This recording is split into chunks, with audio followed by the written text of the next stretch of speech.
Good morning, all. Good morning, Excellencies, Honorable Ministers, our distinguished guests, management and staff of EBID, ladies and gentlemen, with all protocols duly observed. I must say it's an honor to make this presentation on behalf of the bank. As many of you may know, the ECOWAS Bank for Investment and Development, EBID, was created in 1975, at the same time as the ECOWAS Fund, at the same time as the ECOWAS Commission. In 2006, the fund was reorganized by the ECOWAS Authority of Heads of State and Government into a bank with two windows, the public and private sectors respectively.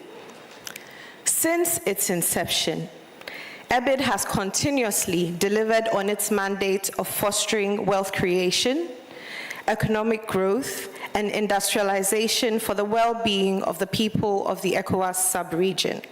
However, from 2020 to date, the bank has accomplished a number of remarkable achievements, many of which are firsts for EBID, making this a period of outstanding performance that has greatly enhanced the bank's profile to investors.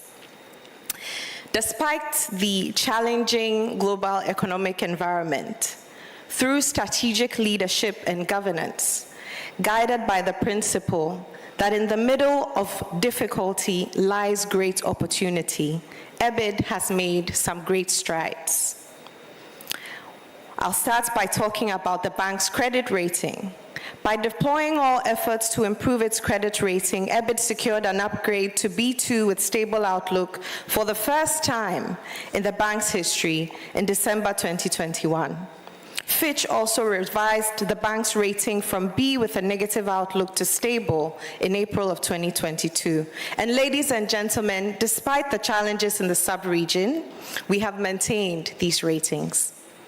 In terms of resource mobilization, a total of $299 million USD was mobilized and received in 2023 alone, which brings the total mobilized under the current leadership to just over $1 billion USD.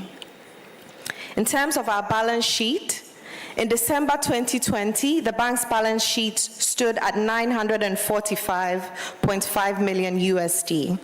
But as of December 2023, I am pleased to announce that the bank's balance sheet had grown to $1.873 billion USD, growth of 96.1%, almost double. I think that deserves some applause. The total committed to projects across the 15 ECOWAS member states to date is $4.172 billion USD for 309 projects. This represents a growth of 77% from 2020 to now. The bank's debentures in 2022 and 2023 were all oversubscribed. Financial performance has also been very good despite the circumstances.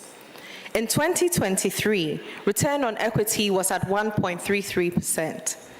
Our total assets also grew to 1.39 billion UA from 1.18 billion the previous year.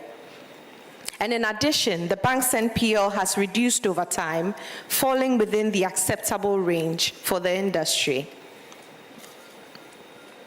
In terms of visibility, we have also developed some key publications in-house, such as our West African Development Outlook, the WADO, which shares information on economic trends within the ECOWAS community, as well as the Rendezvous, which is a quarterly bulletin providing information on the bank's activities. Both of these are available online, of course. And we have also grown our social media presence across all platforms, especially our note on LinkedIn, where we are up to 24,000 followers and counting. I'm sure a number of you learned about this program through our social media pages. I don't know if you can give me a wave. Thank you. So there are a number of us here because of the social media growth. But finally, ladies and gentlemen, I am pleased to inform you that at the end of 2023, which was the halfway mark for our strategy for 2021 to 2025, EBID had actually achieved most of its targets. That also deserves a round of applause.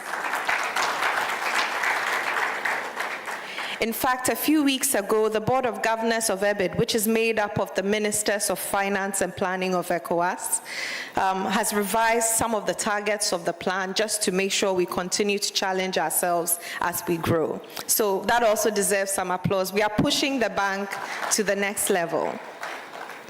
So as at the end of 2023, we had recorded new approvals totaling 1.327 billion UA, which is 108.4% of what was targeted for the 4-year period.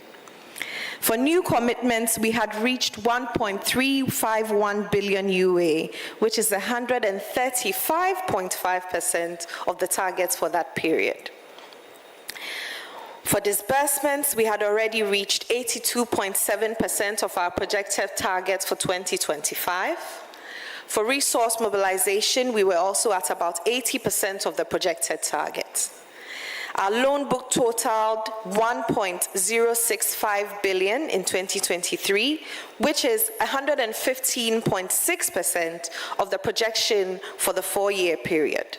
And finally, as I mentioned, our balance sheet had grown to a total of 1.39 billion UA, which is 134.9% of the total projected for the 4-year period. I think all of those deserve a round of applause.